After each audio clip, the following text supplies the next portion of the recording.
अस्सलामुअलैकुम। मैं जीनत जबीन सिद्दीकी एक बार फिर से आप सबों की खिदमत में अपनी ताज़ा तरीन कहानी मन चली लेकर हाजिर हूँ। समाअत फरमाएं। मेरी ज़िंदगी कापी पेस्ट की तरह ही तो थी। सुबह उठना, घर की साफ सफाई करना, सुबह का नाश्ता तैयार करना, अपने लिए लंच रेडी करना और फिर तैयार होकर ऑफिस के लिए निकल जाना। ऑफिस से वापसी पर रात हो जाती थी। थकावट इतनी होती कि मैं रात का खाना पैक करवा कर ले आती थी। नया शहर था, न कोई जानने वाला था, न कोई रिश्तेदार। अब ये शहर नया भी कहाँ रहा था, 5 साल पुराना हो चुका था। अपने फ्लैट से निकलकर ऑफिस और ऑफिस से निकलकर फ्लैट, बस यही तो जिंदगी थी मेरी। न छुट्टी पर कहीं घूमने जाया करती थी, न किसी से मिलने। मैंने खुद को कैद कर रख लिया था। ऊपर वाले ने जिंदगी दी थी, बस जी रही थी उसे। हाँ, मैं चारू अग्रवाल, कभी एक आज़ाद ख्याल लड़की हुआ करती थी, बेफिक्री से जीने वाली, मन मौजी, जो मन करता करती थी। मम्मी पापा की अकेली और लाडली औलाद थी मैं। अजब गजब शौक थे मेरे। झमाझम बारिश हो तो आइसक्रीम खाने निकल पड़ती थी। मम्मी कहती बीमार पड़ जाओगी, घर पर रहो, मगर मैं कहाँ सुनती थी उनकी। पापा के साथ रॉकेट खेला करती थी। पापा कभी मुझसे जीत नहीं पाए थे। पापा की मोटरसाइकिल चलाया करती थी मैं। मम्मी कहती गिर पड़ोगी, मगर मैं कभी नहीं गिरी। जींस और टी शर्ट पहनती थी। मम्मी बिगड़ कर कहती ये क्या, इतनी बड़ी हो गई हो, अब शलवार कमीज पहना करो चारू, दूसरे घर जाना है, साड़ी बांधना ही सीख लो। सीख कर क्या करना मुझे, मैं साड़ी नहीं पहनने वाली। मैं पापा के कंधे पर सर रखकर लाड से कहती तो पापा नाराज होकर मम्मी से कहते तुम तो बच्ची के पीछे ही पड़ी रहती हो। मैं पापा के इस प्यार पर फूले ना समाती। मम्मी पापा दोनों की जान थी मैं। पापा के बगैर मैं एक कदम नहीं चल सकती थी। हर छोटी छोटी बात मैं पापा से शेयर किया करती थी। मुझे याद है जब पहली बार मैं राज से मिली थी। मिली क्या थी, पापा ही ने मुझे उससे मिलवाया था। राज के पापा और मेरे पापा एक अच्छे दोस्त थे, इसलिए पापा चाहते थे राज उनका दामाद बन जाए। मगर मुझे लगता था मैं राज के साथ नहीं रह सकूंगी, और ये बात मैंने साफ लफ्ज़ों में पापा से कह भी दिया। क्यों? पापा ने हैरानी से मुझे देखा। बस ऐसे ही। मैंने सर झुका लिया। ऐसे ही क्यों? पापा ने प्यार से मेरे सर पर हाथ रखकर पूछा। राज को मेरे कपड़े पसंद नहीं। वो कह रहा था ये क्या, लड़कों जैसे कपड़े, साड़ी या सूट पहना करो। मैंने बुरा सा मुंह बनाकर कहा हाँ, ये तो होना ही था। मैं तो कब से कह रही थी साड़ी या सूट पहना करो, मगर मेरी सुनो तब ना। मम्मी के लहजे में नाराजगी दर आई थी। चारू, ये कोई बड़ा मसला नहीं है बेटा, साड़ी पहनना शुरू कर दो। मैं राज को ओके कर रहा हूँ, वो एक अच्छा लड़का है, खुश रहोगी तुम उसके साथ। हर माँ बाप बेटी की शादी इसी सोच के साथ तो करते हैं, मगर मेरे पापा की ये सोच गलत साबित हुई। मैं उसके साथ खुश न रह सकी। शादी का बंधन पैरों में बेड़ी पड़ने जैसा लगने लगा था मुझे। हर बात पर राज मुझे टोकने जो लगा था। घर पर साड़ी पहना करो, ये क्या स्लीवलेस पहन रखा है। बाहर जाते वक्त पूरी आस्तीन वाली कमीज पहना करो। मैं उसकी रोक टोक पर चरागपा हो जाती। वो लाख मना करे, मैं कहाँ मानती थी। मैं तुनक कर कहती मुझे क्या पहनना है ये मैं डिसाइड करूँगी। राज मेरे इस जवाब पर बुरा सा मुंह बनाकर रह जाता। गुजरते दिनों के साथ राज की समझ में ये बात आ गई थी कि मैं सुनने वाली नहीं हूँ। मेरी जो मर्जी होगी मैं वही करूँगी।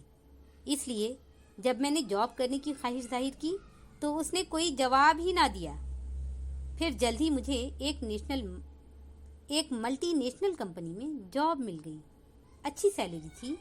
राज ने कोई ऑब्जेक्शन भी नहीं किया और मैं ऑफिस जाने लगी। मगर फिर मैं किस तरह ऑफिस जा रही हूँ, किससे मिल रही हूँ, किसका फ़ोन आ रहा है, ये सारी बातें राज नोट करने लगा। मैंने हमेशा अपने मन की बात मानी थी। मुझे राज का टोकना बुरा लगने लगा था। अब हमारी रोज़ किसी न किसी बात पर झड़प होने लगी। राज को मम्मी पापा से भी शिकायत रहने लगा। वो अक्सर कहा करता, अंकल ने मुझे धोखा दिया है। वो जानते थे मुझे कैसी लड़की पसंद है, मगर फिर भी उन्होंने, वो कहते कहते चुप हो जाता। मगर मैं कहाँ चुप रहने वाली थी। उसके सर पर सवार हो जाती। उसका भी जीना हराम कर रखा था और अपना भी। आखिर उसने तंग आकर मुझे ऑफिस जाने से मना कर दिया। मैं भला कैसे मान जाती? इतनी अच्छी नौकरी थी, मैं राज को छोड़ सकती थी, नौकरी नहीं। वैसे भी मुझे राज का टोकना अच्छा कहाँ लगता था। मैंने अपना ट्रांसफ़र करवा लिया और छोड़ आई राज के घर को। और राज को मम्मी पापा ने अपने घर पर कदम रखने भी नहीं दिया था। मैं अकेली चली आई नए शहर में, फिर से अपनी आज़ादी वाली ज़िंदगी जीने के लिए। सुबह बड़े एहतमाम से तैयार होती, बालों को कंधे पर खुला छोड़ देती, वही टी शर्ट और जीन्स। पापा की तरह मोटरसाइकिल खरीद ली थी मैंने और उसे लिए उड़ती रहती। कभी बाजार चली जाती तो कभी लॉन्ग ड्राइव पर। छुट्टी के दिन तो सारे शहर की खाक छानती रहती थी। मगर कब तक? फिर इस भाग दौड़ से थक गई मैं जींस और टी शर्ट पहन पहन कर।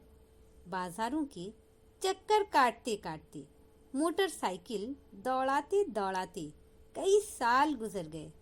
मैं थकी हारी सी अकेली रह गई। कई सालों से पापा से बात नहीं हुई थी, मम्मी को देख नहीं पाई थी। अब जब ऑफिस जाने को तैयार होती तो फुल आस्तीन वाली कुर्ती पहनती थी। उम्मीद के मेरी कहानी मनचली पसंद आ रही होगी। अगर अभी तक आपने मेरे चैनल को सब्सक्राइब नहीं किया है तो बराए मेहरबानी अभी सब्सक्राइब करें। शुक्रिया। चलती हूँ बाक़िया कहानी की तरफ। ऑफिस में सबको खबर थी कि मैंने अपने शौहर को छोड़ दिया है। शुरू जब मैं यहाँ आई थी बड़ी खुश थी कि मैंने टोकने वाले शौहर को छोड़ा है, मगर ये खुशी ज़्यादा दिनों खुश कहाँ रख सकी थी मुझे। मैंने शौहर छोड़ा था और मम्मी पापा ने मुझे, मेरी ज़िंदगी बेरंग सी होकर रह गई थी। हर दिन एक जैसा, कॉपी पेस्ट वाला।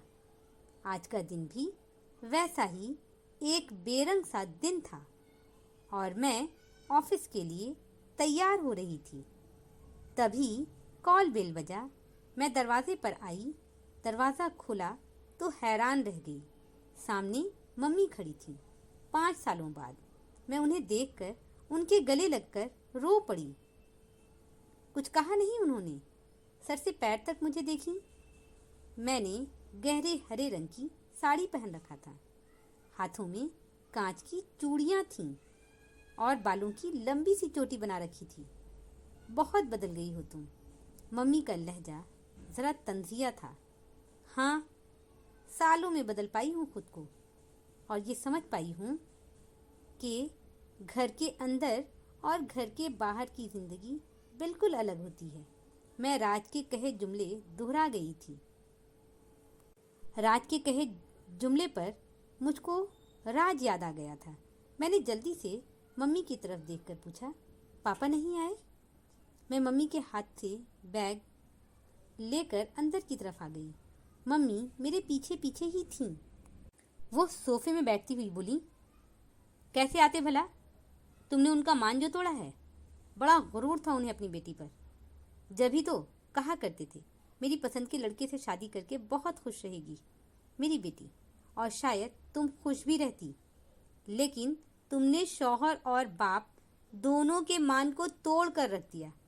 जब ही आज तुम कहीं की नहीं हो। मम्मी का गला मम्मी का गला भर आया था। मैं धीरे से उनके कदमों में बैठ गई, फिर सर उनकी गोद में रखकर रो पड़ी। मम्मी ने अपना हाथ मेरे सर पर रख दिया। मैं और शिद्दत से रो पड़ी कि तभी मम्मी का फ़ोन बजा और मम्मी उठकर बालकनी में चली गई। मैं फर्श से उठकर सोफे के बैग से सर टिकाए बैठ गई। ऑफिस जाने का वक्त निकल गया था। मम्मी ज़रा देर में वापस हुई तो चेहरे पर बड़ी खूबसूरत मुस्कुराहट थी। जब ही कॉल बेल एक बार फिर बजा, मैं यूं ही बैठी रही। जाओ, दरवाज़ा खोलो, राज है, तुम्हें लेने आया है। उसी की जिद पर मैं ये देखने आई थी कि तुम्हारी अकड़ है या ख़त्म हो गई। मम्मी मुस्कुरा रही थी। मैं हड़बड़ा कर उठी, मगर एक शर्त है उसकी। मम्मी की आवाज़ पर मेरे कदम रुक से गए। क्या? मैंने मुड़कर मम्मी की तरफ देखा। ऑफिस जाते वक्त तुम साड़ी ही पहनोगी, मम्मी मुस्कुरा रही थी।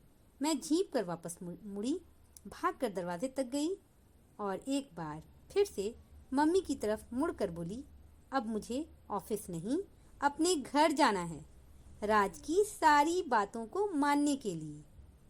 मेरी आज की कहानी यहीं पर ख़त्म होती है। मैं अपनी अगली और ताज़ा तरीन कहानी लेकर जल्द ही आप सबों की खिदमत में दोबारा हाजिर होती हूँ। जब तक के लिए मुझे इजाज़त दें। अपना ध्यान रखें, अपनों का ध्यान रखें। फ़ी अमान अल्लाह।